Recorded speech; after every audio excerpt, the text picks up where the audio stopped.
L'essentiel de ce que nous connaissons actuellement sur Titan nous vient de la sonde Cassini-Huygens. C'est une mission dont le concept est né dans les années 80, au début des années 80. Cette mission a été construite dans les années 80, lancée en 1997, elle est arrivée en 2004 et nous allons l'utiliser jusqu'en 2017. Donc nous connaissons un petit peu Titan grâce à cette mission Cassini. Or, le problème, Cassini n'est pas en orbite autour de Titan.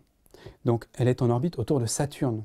Ça veut dire que nous avons des informations sur Titan inédites, comme on n'en avait jamais eu avant, mais elles sont très parcellaires, puisque la sonde Cassini va en moyenne survoler Titan seulement une fois par mois au cours de son orbite. Donc nous découvrons petit à petit, mois après mois, les différentes régions sur Titan et les propriétés fascinantes de ce monde. Il faut savoir aussi qu'une saison sur Titan dure 7 ans. 7 de nos années terrestres. Une année sur Titan, c'est à peu près 28 ans, parce que Saturne et Titan mettent 28 ans pour faire le tour du Soleil. Et on voit sur Titan des processus qui évoluent très lentement, année après année, et qui sont très intéressantes pour comprendre comment fonctionne ce corps planétaire, comment fonctionne la météo, par exemple, sur ce monde. Donc nous apprenons beaucoup de choses sur Titan, notamment cette présence d'une chimie organique extrêmement complexe, peut-être inhibée par le fait qu'il fait moins 180 degrés, qu'il fait très froid.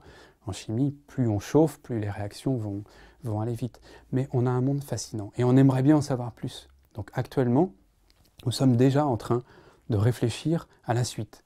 Et qu'est-ce que l'on pourrait faire pour aller plus loin, au-delà de ce que l'on peut faire avec la mission Cassini? Plusieurs concepts de mission ont été proposés dans ces dernières années et même en ce moment pour essayer de retourner sur Titan. Ces concepts inclut différentes stratégies. Une stratégie pourrait être de mettre une sonde en orbite autour de Titan pour l'étudier donc à distance depuis l'orbite, comme on le fait sur Mars. Pour Titan, ça n'a jamais été fait pour l'instant. Première stratégie. Autre stratégie, peut-être complémentaire, envoyer un module sur Titan. Cassini, cette sonde américaine, en collaboration avec les Européens, avait un module de descente, le module Huygens, fait par l'Agence spatiale européenne. Ce module s'est posé à la surface de Titan après une descente de 2h30 sur son parachute et a pu permettre d'obtenir des mesures au sol et une image fabuleuse de la surface de Titan. On aimerait pouvoir renouveler cet exploit avec différentes possibilités. On peut imaginer de faire descendre une montgolfière dans l'atmosphère de Titan. Immense avantage, l'atmosphère est dense, il y a du vent, donc si vous faites voler un ballon, ce ballon peut flotter tout seul dans l'atmosphère de Titan pendant plusieurs semaines, plusieurs mois, et donc permettre de collecter des images et des mesures in situ sur ce monde. Autre possibilité, un drone. On a travaillé sur des études, des systèmes envisageant de faire voler un avion entièrement autonome dans l'atmosphère de Titan. Titan est plus petite que la Terre, donc la gravité est plus faible. Or, la pression atmosphérique est un peu plus forte que sur Terre. Donc si on fait les calculs, c'est finalement plus simple de voler sur Titan que de voler sur Terre. Après, il faut réussir à communiquer avec la Terre, donc ce n'est pas évident. Mais d'un point de vue technique, c'est envisageable de faire voler un avion de manière autonome dans l'atmosphère de Titan.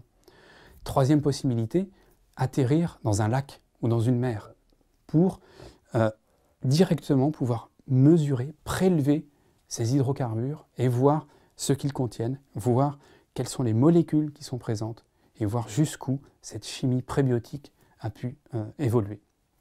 Les échelles de temps vont être très grandes, puisque à partir du moment où une telle mission sera décidée, il va falloir construire la mission, construire les instruments. Ensuite, il va falloir lancer la sonde, et au mieux, actuellement, il faut compter 7 années pour aller sur Titan. Donc, ces futures missions que l'on prépare dès maintenant, ce sont des missions de très longue durée, pour un retour sur Titan qui se fera peut-être à la fin des années 2020, peut-être à la fin des années 2030, on n'en sait rien. Mais en tout cas, Titan est l'un des mondes les plus intéressants de point de vue de la planétologie comparée. Au même titre que la planète Mars, par exemple, Titan est un astre de choix.